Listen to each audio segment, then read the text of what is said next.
I'm Jimmy Ogle. It's my friend Willy Bearden. We're filming for the Downtown Memphis Commission today. And Downtown Memphis having a lot of fun here, aren't we? In the shade, July, yes. And so we're over here at the Big River Crossing entry, obviously. And of course the three bridges, the middle bridge opened in 1892, a single line railroad bridge. And that was probably one of the top 5 most important events in the history of our city because it opened up Memphis to the West Coast and the Asian markets by rail. Think about that. Before that time, if you went across the river with the train, it could ferry across 5 cars at a time. It'd take 2 days to get a train across the river, or stagecoaches or wherever else you had, you see. So now it took about 2 minutes, boom, you see. And that was huge transportation-wise. We didn't have any automobiles then, you know. And so that really helped there. And they also had planks between the rails, so if carriages wanted to go across, or wagons, or people walking, they could do that for a toll when there was a train not coming from the other direction, let's say. And then 1904, we had 8 automobiles in Memphis. Speed limit was 8 miles an hour. By 1910, we had 1,000. By 1913, 6,000. By 1920, 19,000. On and on and on. We grew automobiles. So, and railroad grew as well. So we had to have a second bridge, and this is the Harahan Bridge right here, named for James Harahan, who was an executive with Illinois Central Railroad, okay? And in 1911, he perceived this happening, that, gosh, rail has increased, but automobiles are coming in, so we got to learn to work together. He's the one that was pushing that idea, and then he got killed in a train wreck. Oh. It's not funny, but he was working for, oddly, he got killed in a train wreck on an icy railroad, and the engine was engine number 382. Now, who else used to drive engine number 382? Casey Jones. So 382 is 0 for 2, isn't it? Because it led Casey Jones to his death back in 1900, 11 years before. It turns out engine 382 was in 9 different train wrecks before it was decommissioned. Would you get behind the wheel of 382? You know, neither. Kind of like Almathede, you know. So, but his legacy, he's actually buried in Forest Hill Cemetery. He lived in Memphis for a while and all that. The two lines of the railroad opened in 1916, and then in 1917 the cantilever supports on each side opened. They're 14 feet wide, and they had wooden planks on them for the automobiles. North side was westbound to Arkansas, south side was eastbound to Tennessee. And then by 1949, post-World War II, we had so many cars, we had to have a bigger, better bridge. You look at the old pictures when a Harahan Bridge came down to the Delta, it's about a half a mile across the river, then it's about another half a mile across the Delta. So it's about a mile long, you see. And then they started building in the levee underneath it, but they used to have it on piers, and it's like a wooden trestle or viaduct taking you through the Delta. It was really awkward.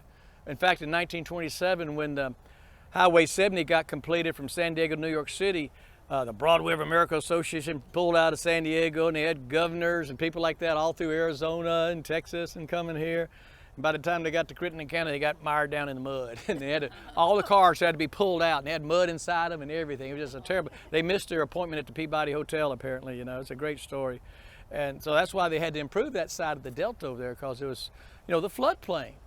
Of course, 27 is when we had the huge flood at that time too. The second, at that time, the highest flood ever till 1937. That's when Congress created the Flood Control Act of 1928 and started building the levees and trying to get all that under control. You can't control the Mississippi River, you can only accommodate her, you know, as we found out many times. So post-World War II, more automobiles, so it's time to convert to a more modern bridge, and that's when the Memphis and Arkansas Bridge opened for Highway 70. It transfers over to that. And by the late 1960s, Interstate 55 coming down from St. Louis, going to Gulfport and Biloxi, goes over there as well.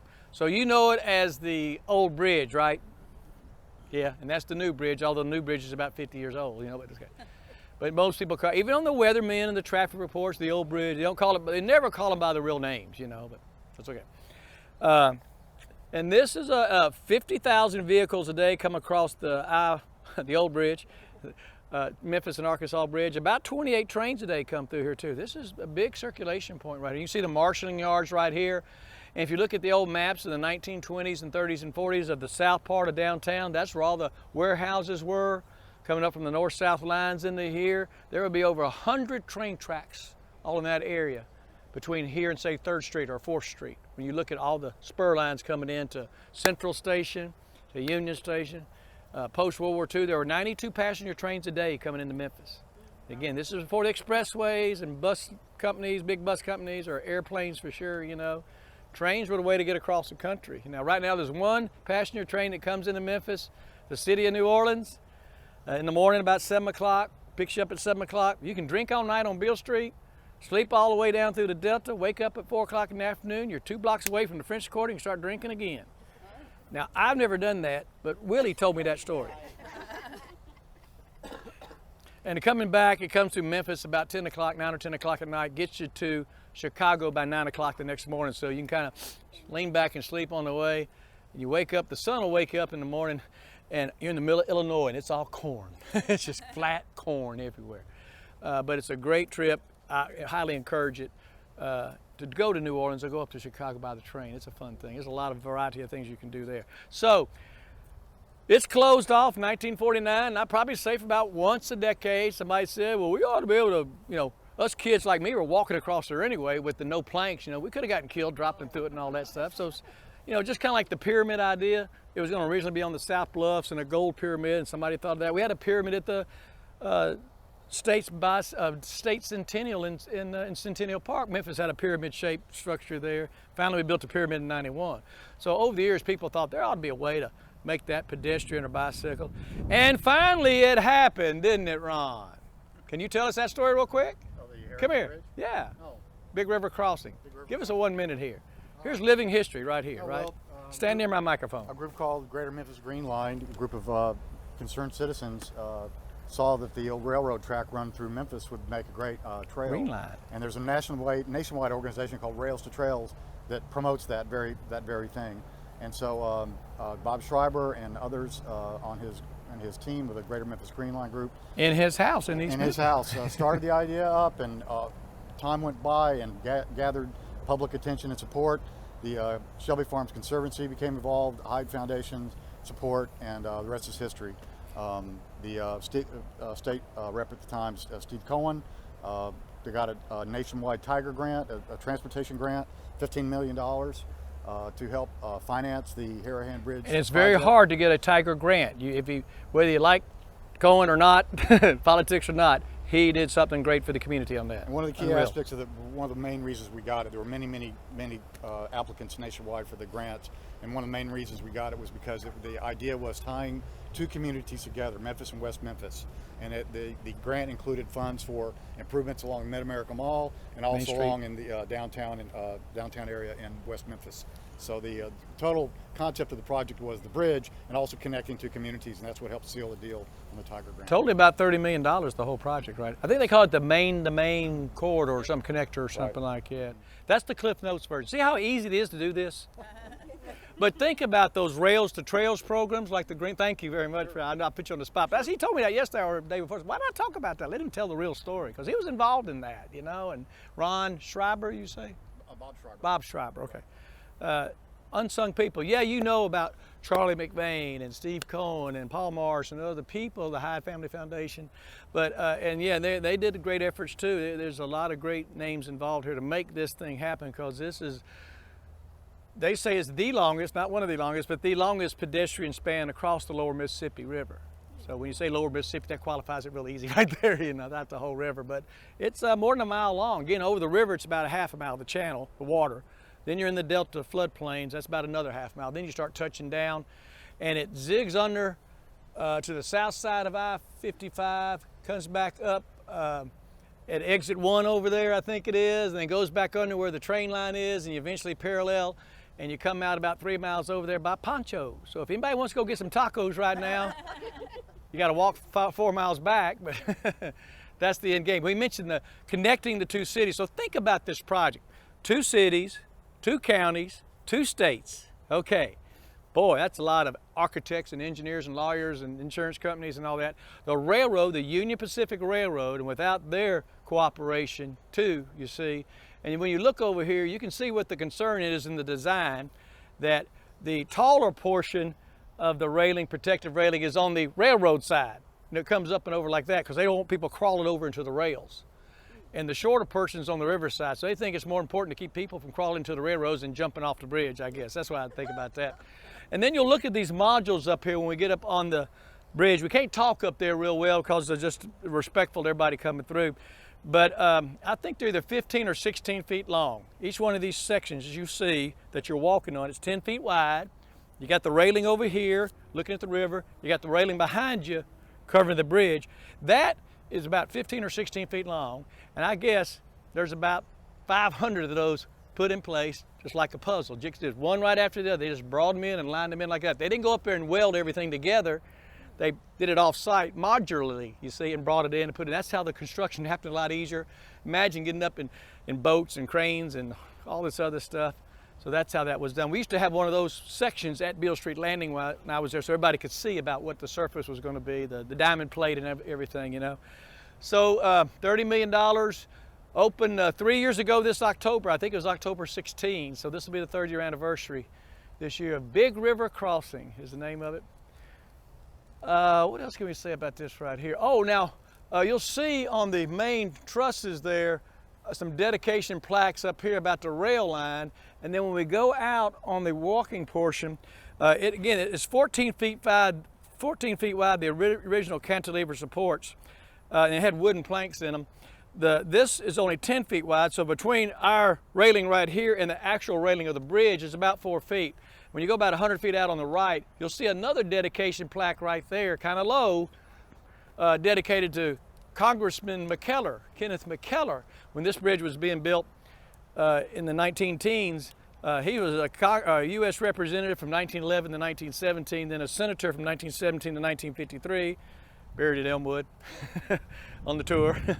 But it was the longest serving congressman of anybody in our country at that time. Maybe Strom Thurmond since then or something like that. But he and Crump were always hand in hand in getting a lot of federal appropriations for this community, particularly during the Depression years and the Roosevelt, the Works Progress Administration. You look all over the city with that. And then the World War II appropriations all over our city. He was very instrumental in that. So McKellar's plaque is up over there too, kind of a separate, off the beaten path. You wouldn't know it was there at all, you know, if somebody's talking about it. You go out, again, it's open like dusk to dawn, I think, or dusk to dark, or daylight to dark, sunrise to dark. There's a couple little notches out that go all the way out to 14 feet. So, you know, if like a crowd like this, if you don't have everybody standing all there together, it's blocking the whole thing. You can get a little bit closer out to here to look over. There are security cameras up there periodically. I think there's some call stations for security. I don't know what else we can say about that. When we get out there, we'll go out about 100 feet. We're not going to try to walk across the Big River crossing. You can come back and do it any day, 7 days a week. Again, I've never completely walked all the way across. I don't believe in that because I got to walk all the way back. And I'm just lazy, I guess. And sooner or later, I'll get a bicycle and go the full. I'll go get a taco, and then have somebody come pick me up in a car, I guess, you know. But it's just not my thing. But I do love going halfway out over the channel, like we used to do on the preview tours, and seeing the barge tows. Because the beauty of this is, when you're looking at the river here, we're 1,000 or maybe 2,000 feet away at this level looking at flat barges. And now you got the bird's eye view. And with this river fluctuating 40 feet during the course of the year, sometimes those are way up high with you. You could almost like shake a hand with the guy in the pilot house, you know. And in fact, when the American Queen comes out, its smokestacks are 95 feet high. If you ever watch it leave port, they hydraulic them down to 55 feet high. So they can clear some of these bridges easier, and sometimes they have to do that because the water rises, and some of those other bridges don't have that clearance, you see. And sometimes they get stuck between bridges and have to alter their, the buses come pick them up somewhere else. And in the low water of 2013, they got stuck here, and the people that thinking they're getting off at Vicksburg the next day got off at Greenbelt Park and rode buses to Vicksburg and back to Memphis because they couldn't, the water was so low they couldn't pass through. So you got those circumstances. This river here fluctuates 60 feet during the course of the year. So it's always a changing personality. And probably the biggest and best value is looking back at the city skyline from this side. On this side over here, you're looking down at the industrial harbor and the turn of the river. Yeah, that's nice. It's different, the sandbars. But over here, you're seeing this beautiful city skyline. And then, of course, the last feature is the mighty lights. I guess that's what they call them, the LED lights they put on both these bridges now. gosh, tens of millions of dollars worth of lights in there, and light programming and colors, and like on St. Patrick's Day, they're all green or something like that, you know, or 4th of July, they're red, white, and blue, and then dance the lights and all that. So that's really helped light up our dark riverfront. If you, up until 1986, you come out to Riverside Drive at nighttime, you couldn't see nothing. Ain't nothing darker than a dark river other than a foggy river. That's really dark. So having the mighty lights, that's kind of a nice attraction at night, I guess. Your lights change. No, that's neat, that's worthy. So let's just, on our own, kind of walk up, maybe 100 feet out or so, and if you want to go on and disappear, that's fine with me. We'll come back around here and hang out in here. Then we're going to walk around here by the Church of the River. We're going to go through the backside here. We're going to snake our way through, okay? Not illegally, but we can do it. And another very important thing about these bridges, Homeland Security has cameras up everywhere. And so you're not allowed to go underneath them anymore since 9/11. So it's a very protected area in here too. I'm not saying I got caught. I came up here, I was coming back one time on I-55, and this building right here, the Artesian building, was just being finished out. And when you get further away over there, you're not blocked by Channel 3 here. It really lays out real nice. But going 75 miles an hour on the expressway, you can't take a picture, you know. So what I want to do is come around right over in here where that old drive is, like we used to be able to come up and drive. And I did that, got out to take a picture. Within about 2 minutes, there was a car coming up saying, "Hey, what are you doing?" So I had to get my driver's license. He held me for about 10 minutes, slapped me on the wrist, you know, said, "Didn't you see the sign?" I said, "Yes, sir." I'm just taking a picture. So, you know, because people used to walk across all the time. People have fallen off. It was dangerous. We were stupid to go out there. Just, let's go do it. Dumb, but it happened. So very safe. Let's go. Let's take off. And if you want to jog, go ahead, Ken. So there is not a train going by, but normally the trains go by what we call yard speed, about 5 miles an hour, so it's not real loud. Remember we were on the Memphis, Arkansas Bridge and all those trucks, how loud and bouncing up and down it was? So this is a lot softer, although he stopped. If he was moving, I could probably still talk to y'all. You know, it's not that bad. You can see a security camera right there, lighting. You can see the bluff here. You can see where they're clearing out some of the growth in here. They don't want to cut too many trees because that helps with the stabilization of the bank. You can see some of the riprap and concrete down here at the bottom. On up about halfway before you get to Tom Lee Park, you can see the green grass of Tom Lee Park right in the west walkway, kind of depressed down in there. Pat said there's something there. I think that might be just some extra gravel pouring off, or maybe they're doing some construction work down there in the low water and needed an access road or stabilization. When we originally built Riverside Drive, you see there was no Riverside Drive till 1935. So we built out into the river to build Riverside Drive below the bluffs right there, and notched in that little 8-acre park there right at Beale Street. It was called Aster Park, after the Astoria Fur Company, John Jacob Astor's family. Later got changed to Tom Lee based on his heroics. And then in 1991, it expanded all the way down 20 more acres to here. And that's how we got the extra 20 acres and started doing the festivals and everything down there. Because the bridge up there, the Hernando Desoto bridge, see the river used to come in from the northwest, about parallel to what that I-40 is right now, and make a big circle right here just around like this, okay? To come around Memphis. This is a big circle here, big oxbow. And so the thought was, when you got those barge tows, those barges are 200 feet long, and you got them 5 deep, that's 1,000 feet long with a 140-foot towboat, and the bridge spans between the big M right there 880 feet. So you imagine coming at a diagonal angle, trying to get through an 880-foot bridge span with 1,000 or 1,200-foot long barge tow that might be 100, or gosh, 35 feet, might be 150 feet wide, and trying to come at an angle and turn through there and not hit Mud Island as you're jutting out or hit the piers. So what Mr. Curry did, he, with the Corps of Engineers, designed the plan where they took the channel and put it on this side of that island up there by Fraser, where you can see the white domes up there. That's the North Memphis Wastewater Treatment Plant. Actually, it's the Maynard G. Stiles North Memphis Wastewater Treatment Plant. If I was a long-time city employee in Public Works and I got retired, I'd want a wastewater treatment plant named after me. No, Maynard was a great guy. But so they went 5 miles. That way those downriver barge tows could get a straight shot coming through the uprights. And then they have to navigate through here. So we were on the boat the other day. You saw how they had to come in at an angle and cut like this, because otherwise the current would take them right into Economy Boat Store or Valero Refinery, and they couldn't get it turned out to go that way, because then the rear would hit, you see? So it's really tricky coming through here. So when they did that, since it was coming in a big curve like this, and we didn't have Riverside Drive down there, there was really not a lot of problems with bank erosion and things like that. Well, that channel, that current started coming right straight into Riverside Drive. Remember John B. Edgar Point? We used to sandbag it because Riverside Drive would flood when the water came up because it was low. So this project right here, I say there's 7, 8, or 9 great things happened in this one public works project when they lengthened Tom Lee Park.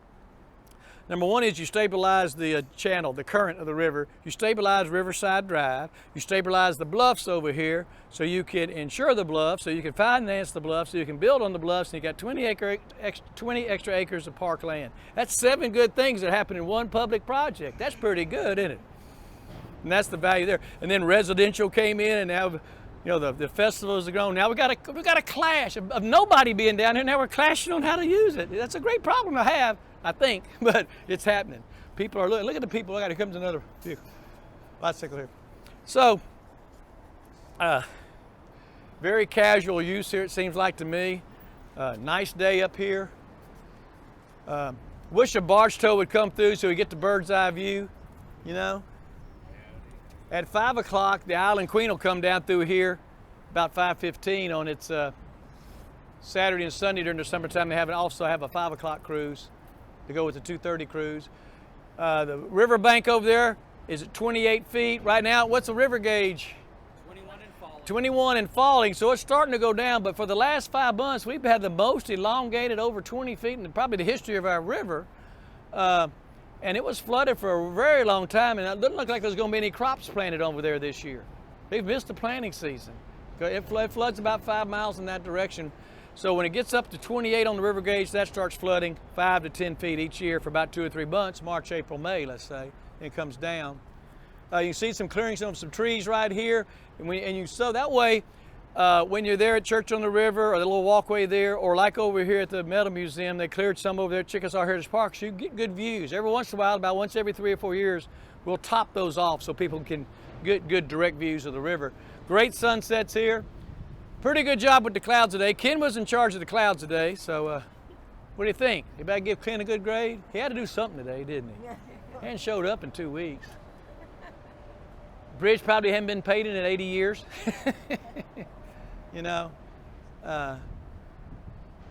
This is the Artesian building right here. They started it about 2007, but those recession years hit, so it stalled out about 5 years. Now it's been almost completely occupied now, right above Founders Point. So when we go down to Martyrs Park, we'll talk about that area there. And of course, there's River Tower, the second building that was built as the Rivermont Club, residential and hotel, and then got converted to a Holiday Inn. It was built in 1964. And then in 1985, when they opened the Crown Plaza downtown, the Holiday Inn Rivermont closed. Y'all might have gone to the Holiday Inn Rivermont or the Rivermont Club. They had a swimming pool and tennis courts and all that stuff, just like our North Main building. Tried to attract people downtown. So we're going to go back now and walk around the Church of the River and over to Martyrs Park, okay? Or you can stay here, or you can go to Pancho's Taco. And here comes some segues. Watch this. Point out Martyrs Park right here. Right there. Is it the green part that we're seeing, the main green Yeah, part? see those 2 people on the scooters? Yeah, okay. That's Martyrs Park right there. Okay, that's what I thought. And you can kind of see a security camera pole in there too. Did you see the plaque up here for McKellar? Yes. CPJ Mooney won a Pulitzer Prize for the commercial appeal back in the 1920s for fighting the KKK in this area, along with Cal Alley, the editorial cartoonist. He was a longtime editor. He fought Crump all the time too, Carl Alley, Rick Alley, the sons of Richard Alley now. Yeah. Just come up and put your hands on the windows, and you kind of look, to get your reflection out, and you kind of look the pitch slope of the pews here going down about 15 feet to that big plate glass window, and that's what First Unitarian Church is its real name. Church of the River is what everybody knows it as. So I was last in there at a wedding in 1987. Really? I was the best man, Sonny Dixon's wedding. So it's a beautiful place, yeah. Come on, let's come around this way. There's a little meditation garden over here, then we'll go up behind Channel 3. Isn't this nice in here? And there, again, First Unitarian Church Memorial Garden. So we come up through here, and this will be the start of Martyrs Park right here, behind Channel 3. You remember seeing this from the bridge? They're cutting out these trees here for the view, and see what the view they get. In other words, you can't see the river at all here. And seeing what they're doing is clearing this out, topping it off so you can get good river views here. And that's a great view right there. Of course, the sun doesn't move, the earth rotates, right? But just for the sake here, so we're right here in August, right? We're in August yet? No, we're July, okay. I don't know. So the summer solstice, whatever, June 21st, whatever, the sun, when it sets, is about over here at the I-40 bridge, right? And by the winter time, it's down below the lower bridge. I mean, the earth is rotated like that. So depending on the time of the year, in fact, you can get an app. Somebody was doing this. Somebody came in to film something on the roof of Beale Street Landing, and they wanted to film the next morning, and they wanted me to try to, where's the sun coming up at? Well, right over there by, tomorrow will be at the Peabody Hotel, but but you're coming back in 2 months, it might be over here. So there's actually an app that you can stand where you're at, and it shows you how the sun rises on a certain date when you're at that, within your phone. There's an app for that, sunrise and sunset. And so that's why you get so many different effects of the sunset, particularly in the latter part of the year, because the sun's down this way and you're looking down this water for 2 miles, let's say, rather than just a half a mile across the river right here to the Arkansas side and trees. Although that's a great sunset as well. Nothing will ever be built over in that floodplain, no tall buildings or anything, I think Southland Park will build a 20-story hotel. We might see a little bit of it at this level. You'll definitely see it from the roof of the Peabody. You can see 7 miles from the roof of the Peabody. You can see 21 miles from the top of the pyramid and the lookout up there on those outside balconies. Channel 3 on your side, WREC started in the basement of the Peabody Hotel, Moved over here in the 60s as well. This was a train marshaling yard here once upon a time. And then in the 40s, 50s, and 60s, I guess they'd say an art community or a bohemian community down in here, just like over in Crump Park before all these bridges and expressways came in. Willie said Shelby Foote lived in here once upon a time as a young writer, and a lot of other artists and stuff like that. There are people all the time calling me saying, my daddy used to live on West Georgia Avenue. Of course, it doesn't show up anymore west of Riverside Drive because there's an easement taken up there. We'll talk about that in a minute. And then you can look at the old maps and you'll see there's about 20 train lines in here. And then this slope right here below us, the slope would go down until we built the bridges. The slope would go down, and that's where they get on the ferry to go across the river on the southern portion here, the McPherson.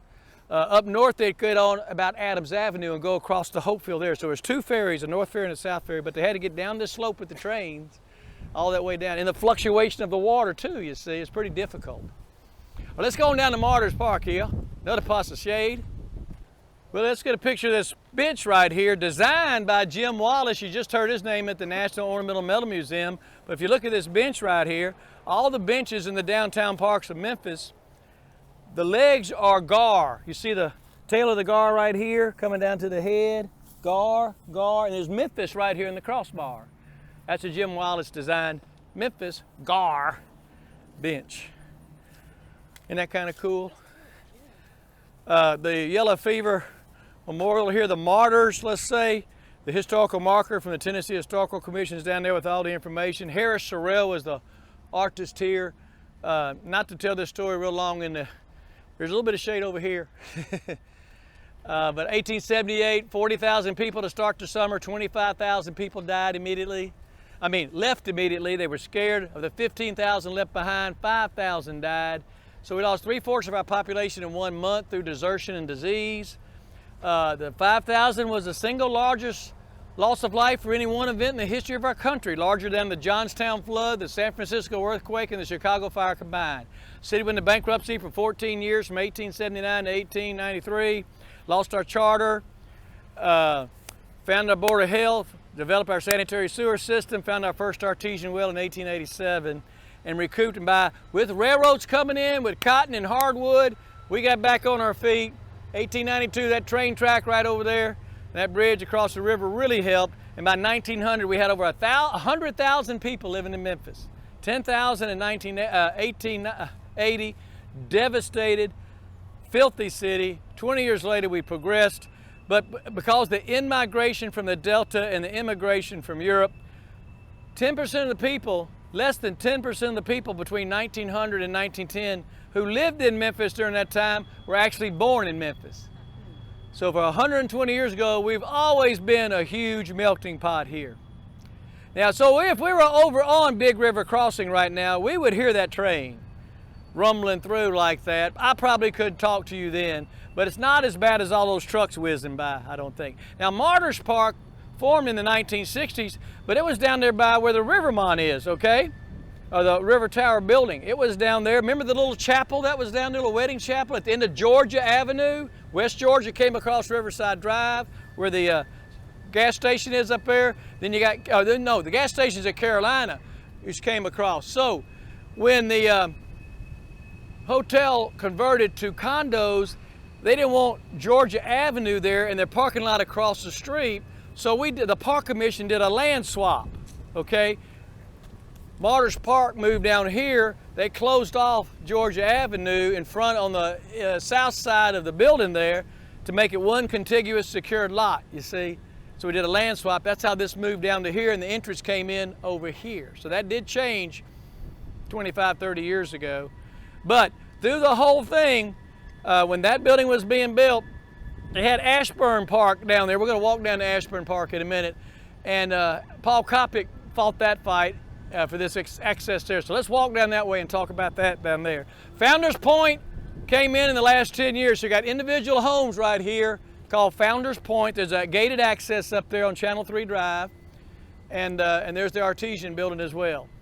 You know, when people don't do things well, I just don't talk about it. When they do things well, I like to brag about it. They've done a great job topping off these trees through. This is the best I've ever seen, the clear views through here. And what really needs to be said about this, the big controversy that I won't talk about is about Tom Lee Park, what to do and all that. And people think the only part in downtown Memphis is that 30-acre Tom Lee Park. Well, guess what? Between the Wolf River up there where those white buildings are, down here to, say, the lower railroad tracks, that's about 3.5, 4 miles of river right there, right?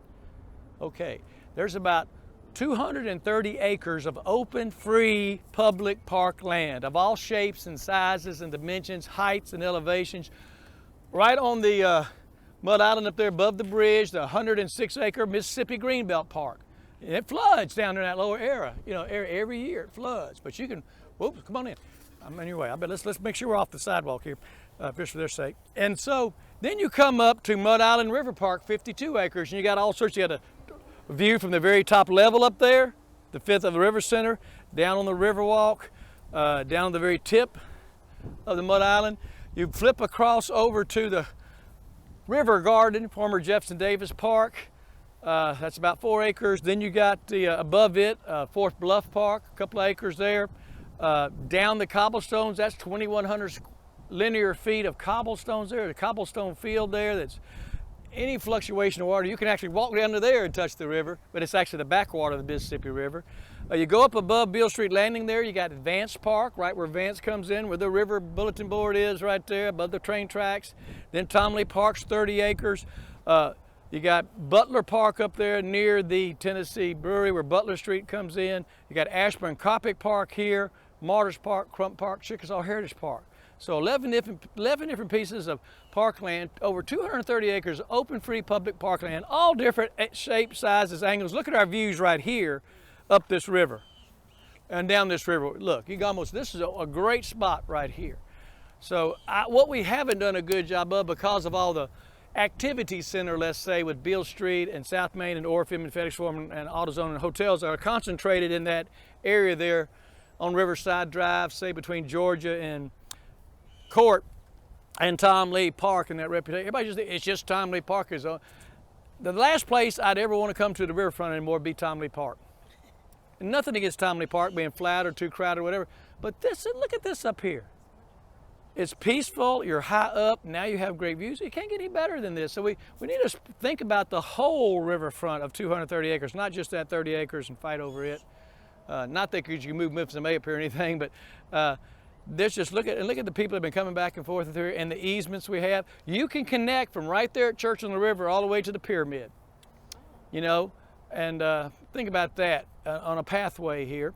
And then they're going to be where you can go up over the Willis Bridge. You can go all the way up Greenbelt Park and get to the curve in the road up there to Wolf River. And then for 13 miles within 2 years, the Wolf River Greenway will go along the Wolf River bottoms that the Wolf River Conservancy's been. We've opened up the first leg right here. I think they've opened Epping Forest up in Raleigh. There's 13 different legs that are coming through. It takes about 2 more years. That's another $50 billion project.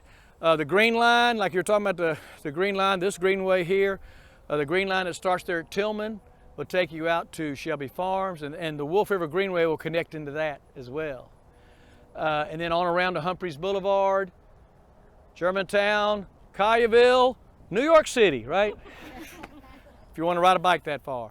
But we are getting a real good inventory of green ways and green lines, okay? And I'm distinctive about that because during the Wharton administration, we went whole hog in on bicycling here, the bicycle craze, and bike lanes. We've added a lot of bike lanes to get the mileage to increase, to get them out there. Everybody fought that on Madison Avenue, thought that was gonna be the worst thing ever to Madison Avenue, over the square one back yet or anything. And yeah, nobody's riding in the bike lanes on Madison Avenue, but it's made it a better street. Sometimes the residual effect is better than the intended effect. It slowed the traffic down. You got parking on the street. Yeah, people can use the street. Businesses are flourishing. Over the squares come back, not because of bike lane, but it's a better street. Whether you hate bicycles or not, it's a better street. You got to admit it. Yeah, you got to, rush hour, you got to wait 2 lights at Madison McLean to get through. Big deal, you know? So in some places, these bike lanes have worked very well. Unfortunately, the Riverside Drive experiment a couple of years ago was the worst design to experiment on and made everybody even madder about it, you know? It's just, that could be done better. So hopefully they'll get some of those things worked out. And maybe we'll start getting more bicycle riders in here on the streets. You won't see them on the streets, really. You'll see bike lanes on Crump Boulevard and all this stuff. There's more trash in the bike lanes. You can't ride in the bike lanes. They don't get cleaned up. But in some neighborhoods, Weaver Road and stuff like that, just miles and miles and miles. So yeah, we've increased our mileage a whole lot. That's a good thing. I'm a Parks and Recreation guy. But to me, it's the greenways and the green lines and the things like Big River Crossing, the dedicated paths that are doing really well. Bicycles, joggers, strollers. If you've ever been on the Wolf River Green Line over there between Waring and Graham, has anybody been on that spot? They call that the cathedral, because those trees are just come over like, and it's getting bushier and bushier and bushier. You can almost not see from Waring all the way through to Graham anymore. It's getting like a tunnel in there, you know? And that's about a half a mile, I guess, the way that's grown over. That is just gorgeous in there, you know? Give Heidi Schaefer credit. Those commissioners get $120,000 or $200,000 a year to discretionary spending, and she's the one to put the money into getting you access at Perkins onto the Greenland, because before that time it was Waring and then Shelby Farms, and that's a long way to go. So she got her money went to the Perkins aspect of that. So I think we're doing good on green lines and greenways, and then places like this. I mean, it doesn't get any better than this right here. Let's walk up to Ashburn-Coppock Park, okay?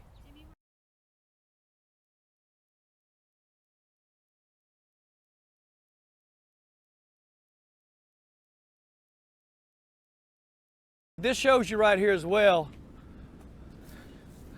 all those parks I was talking about. See all that green right there? What other city can say that 80% of their open, or their land on their riverfronts are open, free public park land like this? Nobody in America can say that. It is 220 acres. That might not be 1,000 acres, but it's our whole length. You know, and one reason why, right here back in the 1960s when this building was being built, there's a little point over here called Ashburn Park. The federal barge lines had their business up here. During World War I, there were so many trains taking supplies to the East Coast for World War I to Europe that the trains, once they got empty, there was a bunch of empty cars on the track, so there was a big log jam over there, and QT Ashburn was over in Europe, couldn't get supplies for the troops. So when he came back, he said, let's move them by river. And that's how the federal barge lines got created, and that's what, you know, at the time that the steamboats were getting kind of old and out of shape. You know, the last steamboat to leave Memphis was 1926. So now the federal barge lines comes in. One barge is about 35 feet wide by 195 feet long by 12 feet deep. Has the same capacity as 15 train cars or 58 semi trucks.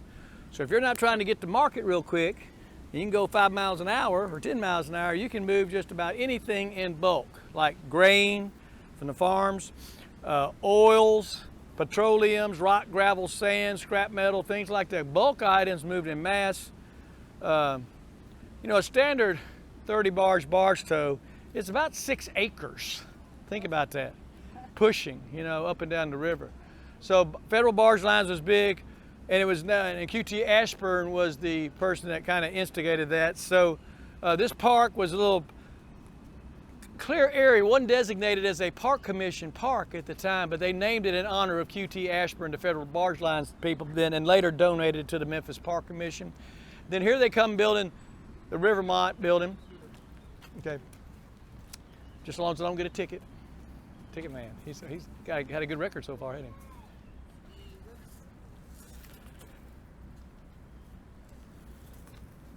Weren't they riding double that way? Yes, Found another I was scooter. thinking, Found another scooter. Isn't that cool? I mean, now let's talk about since they came here. I mean, scooters. How do you feel about the scooters? I'm love 'em. I wanna go I'm on B one. plus or something like that.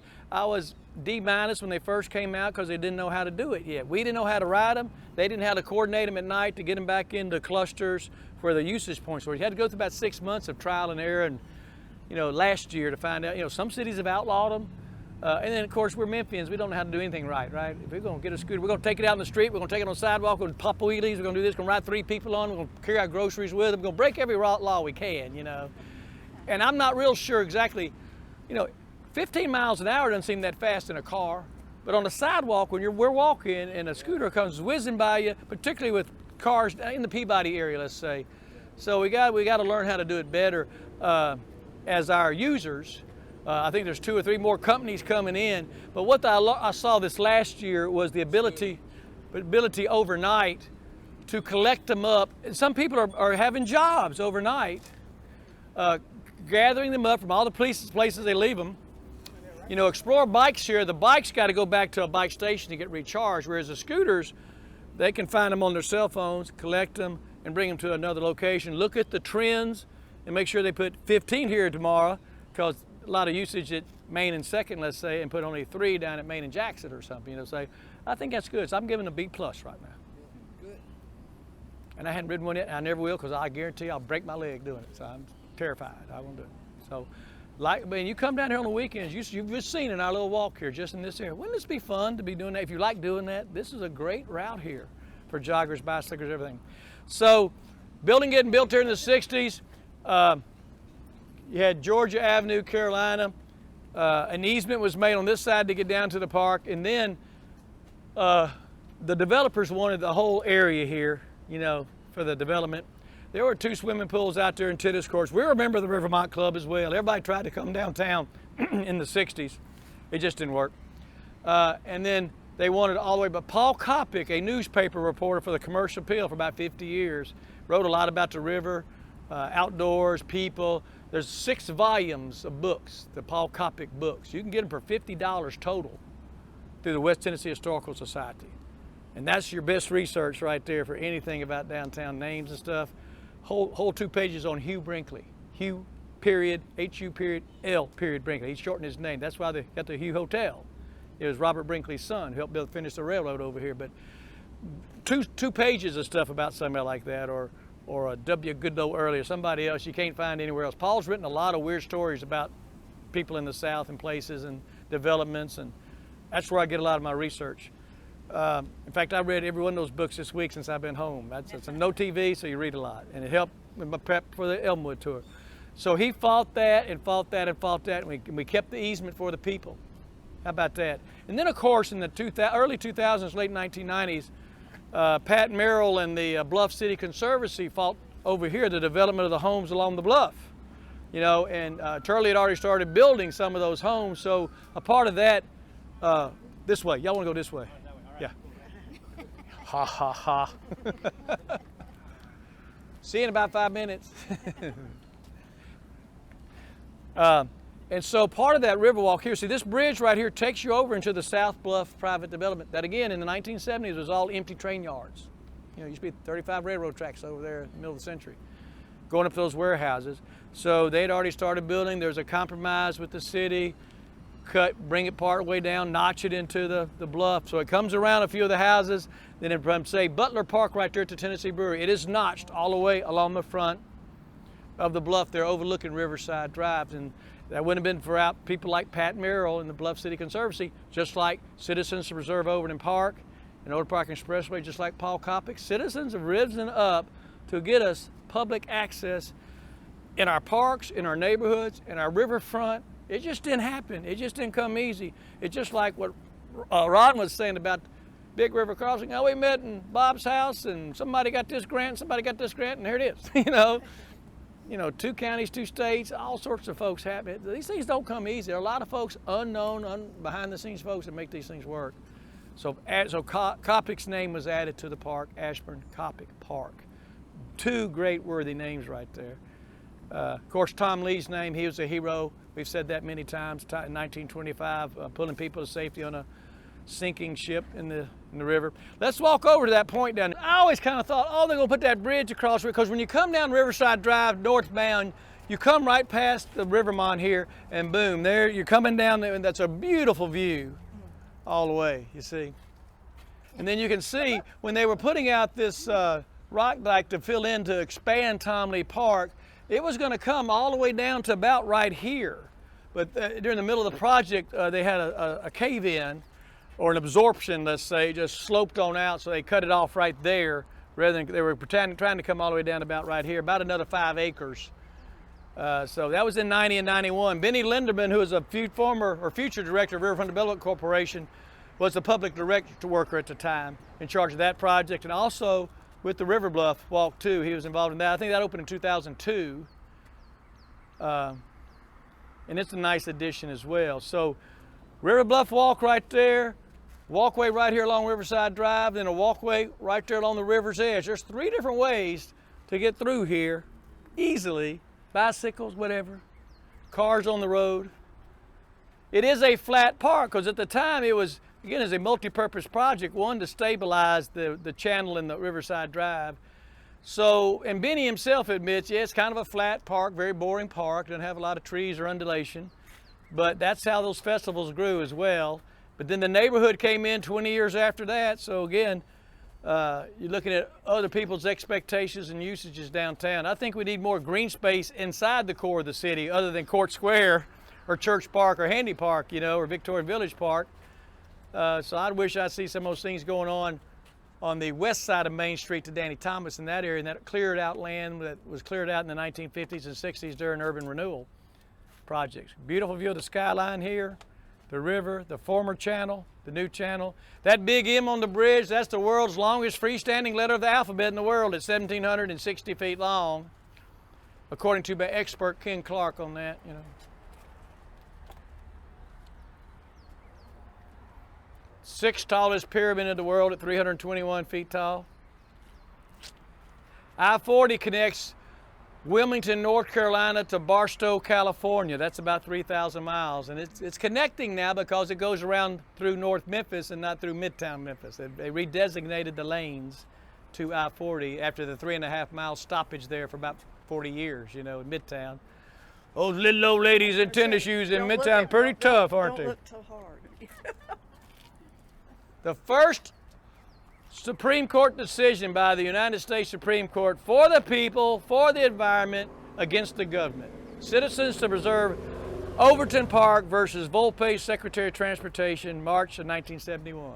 The landmark case that is the water case that is used in all the law schools for environment, you know. Look at those scooters going down there. Yeah. You get going pretty fast. Obviously that's it. See, so you got 1, 2 kind of sitting out. They get off where they leave them. Maybe their time runs out, and somebody else comes along overnight and collects them. I've seen little pickup trucks with 15 scooters in the back, and they're recharging them and resetting them. That's good for people to have a job like that overnight, you know. Yep, there that couple comes back again on the 2 scooters now. They're going up and down a lot, aren't they?